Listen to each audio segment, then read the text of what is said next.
Hello viewer, नमस्कार।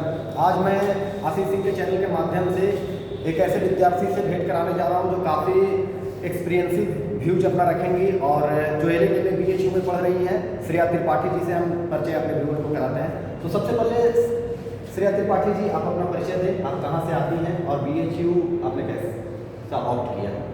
हाँ, तो मैं बेसिकली बिलोंग करती हूँ प्रतापगढ़ से और मैंने अपना लॉ कंप्लीट किया देहरादून में और इकफाई यूनिवर्सिटी देहरादून से। फिर लॉकडाउन हो गया और लॉकडाउन में मैंने रियलाइज़ किया कि मैं क्या कर सकती हूँ, क्योंकि I was not very good at studies earlier.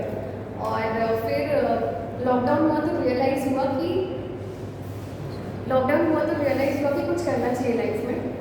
तो फिर मैंने सोचा कि क्यों ना बीएचयू के लिए जाया जाए। फिर उसके बाद मैंने फिर पढ़ना स्टार्ट किया। और आपका ईयर कौन सा था एलएलबी का दौरान? 2017 टू 2022 बैच था मेरा। अच्छा, मतलब आपने गैप नहीं रखा? नहीं। अच्छा, तो एलएलएम का आप एंट्रेंस दी सीयूईटी के थ्रू यहाँ बीएचयू को ऑप्ट किया आपने।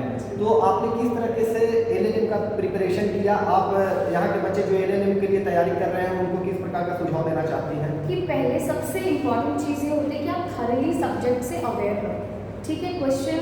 और सबसे ज़्यादा इम्पॉर्टेंट है कि जितने ज़्यादा मॉक सॉल्व करोगे you will be accustom to the questions and you will be able to answer.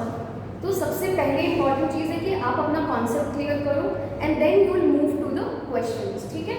लेकिन ये प्रैक्टिस जो मॉक सॉल्विंग प्रैक्टिस है वो कंटिन्यूसली होनी चाहिए, उसमें मतलब कोई ब्रेक नहीं होना चाहिए। आप अपना जैसे रोज़ खाना खाते हो सुबह उठ के और जॉब पे जाते हो, तो इट इज़ वेरी इंपॉर्टेंट कि आप ऐसे ही मॉक को भी जैसा ही इम्पोर्टेंस। जैसा कि हम सभी जानते हैं कि एलएलएम में काफ़ी सारे सब्जेक्ट 17 से ऊपर सब्जेक्ट को पढ़ना होता है। जो एलएलबी के दौरान हमने पढ़ा है तो काफ़ी सारे सब्जेक्ट काफ़ी कम समय में पढ़ना होता है। तो उसके लिए आप क्या सुझाव देना चाहेंगे? कैसे पढ़ाई किया जाए? सबसे जो मेजर लॉज हैं हमारे, आप उनको थॉरली स्टडी करो, लेकिन जो माइनर लॉज हैं उनको आप ओवरव्यू ले सकते हो। और उसके लिए सबसे बेस्ट प्रैक्टिस ये होती है कि आप उनके मॉक सॉल्व करो। आप उसको एक बार रीड कर लो, पेरेंट्स को जस्ट वन गिव और एटलीस्ट 1 to 2 रीड, ओके। उसके बाद आप उन पर मॉक सॉल्व करो जो माइनर है, लेकिन मेजर जो लॉज हैं आप उन पर प्राइम फोकस आपका वहाँ पर होना चाहिए। कुछ बच्चे एक्सक्यूज देते हैं कि उन्होंने कोरोना के दौरान यहाँ एडमिशन लिया, कोरोना के दौरान उनका 4 सेमेस्टर बीत गया। जो अभी एलएलबी में पढ़ रहे हैं उनका 4 सेमेस्टर कोरोना के दौरान बीता। उसी बीच में उनका मेजर एक्ट सारे जो थे CrPC, CPC, evidence, IPC, constitution सारे बीत गए। तो उनका उस पर उतना कमांड नहीं रहा जितना कि बाकी का labour law, company law, intellectual property पर कमांड है, पेटेंट, कॉपीराइट, ट्रेडमार्क। तो इन सब सब्जेक्ट का वेटेज भी कम होता है एलएलएम के एंट्रेंस में, और बाकी सब्जेक्ट जो मेजर एक्ट है उनका वेटेज ज़्यादा होता है। तो लोग एक्सक्यूज दे रहे हैं कि कैसे थोड़ा मुश्किल वक्त होगा। तो इसमें आप क्या? हाँ, बिल्कुल मुश्किल है, लेकिन उसके लिए सबसे ज़्यादा इम्पॉर्टेंट है कि आप यूट्यूब का सहारा लें, क्योंकि यूट्यूब पे बहुत सारे चैनल्स हैं जो आपको बहुत अच्छे से पढ़ाते हैं। वो चाहे आपका एक लॉ लिंकिंग लॉज करके हैं, बहुत सारे चैनल्स हैं जो आपको ये प्रोवाइड कराते हैं आपको content, at least you get the basic understanding of the concept. फिर आप बुक पे मतलब बुक रीडिंग दे सकते हैं आराम से। हम आपसे एक चीज़ और जानना चाहते हैं कि आपने यहाँ एलएलएम में एडमिशन लिया, खासकर एचआरडी में। बीएचयू में 3 तरह से एलएलएम कराए जाते हैं। एक जनरल एलएलएम होता है 2 साल का, एक एचआरडी होता है 2 साल का, और एक होता है 1 ईयर। तो ये तीनों का डिफरेंशिएट थोड़ा आप बताएंगे हमारे व्यूअर्स को। हाँ, तो 3 हमारे यहाँ पर डिपार्टमेंट है एलएलएम में। पहला है कि एलएलएम जो जनरल वाला है, और एक है एचआरडी जो बेसिकली उनका प्राइम फोकस होता है ह्यूमन राइट्स से। वो सब्जेक्ट्स केवल ह्यूमन राइट्स को ही एसोसिएट करके होते हैं। फिर आता है एलएलएम 1 ईयर का, और वहाँ पे फिर उसे अकॉर्डिंग 1 ईयर वाला जाता है।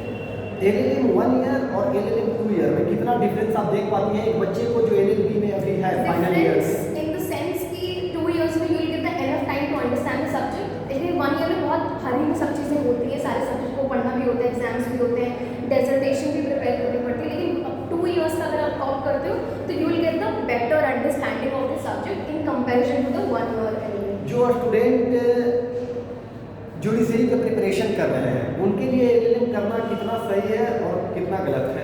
ये it depends on a person. आप एलएलबी के डायरेक्ट करने के बाद भी आप जुडिशरी कर सकते हो, एलएलएम करने के डायरेक्ट करने के बाद भी जा सकते हो। तो it completely depends on a person कि वो करना क्या चाहते हैं। बस ये होता है कि एक वैल्यू एडिशन हो जाता है आपके करियर में, आपके उसमें आपकी सीरीज़ में कि आपने एलएलएम भी किया हुआ है, तो वो एक बस वैल्यू एडिशन के लिए होता है। और ऐसा कोई बार नहीं है, ऐसा कोई रेगुलेशन भी नहीं, रूल भी नहीं कहता कि आपको एलएलएम करने के बाद ही जुडिशरी कर सकते हैं।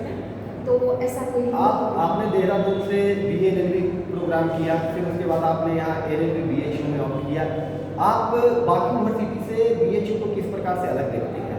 बहुत अलग, बहुत ही ज़्यादा अलग। और मैं यहाँ के प्रोफेसर्स की बात करूँ, स्टूडेंट्स की बात करूँ, तो प्रोफेसर्स आर हाईली नॉलेजेबल, उनको इन डेप्थ नॉलेज है और प्लस उनको ये पता है कि हाउ टू डेलिवर और how to incorporate every concept in the minds of students.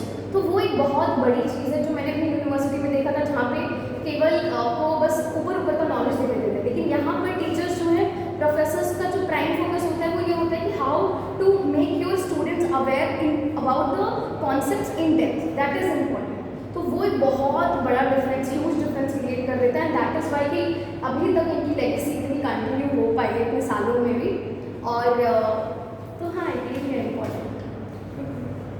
आशा करते हैं कि हमारे व्यूअर्स को त्रिपाठी जी की बातें पसंद आई होंगी और उनके सारे सवालों का जवाब मिल गया होगा। और ऐसे ही हम आगे सीरीज लाते रहेंगे और लोगों का एक्सपीरियंस जानते रहेंगे, जिससे हमारे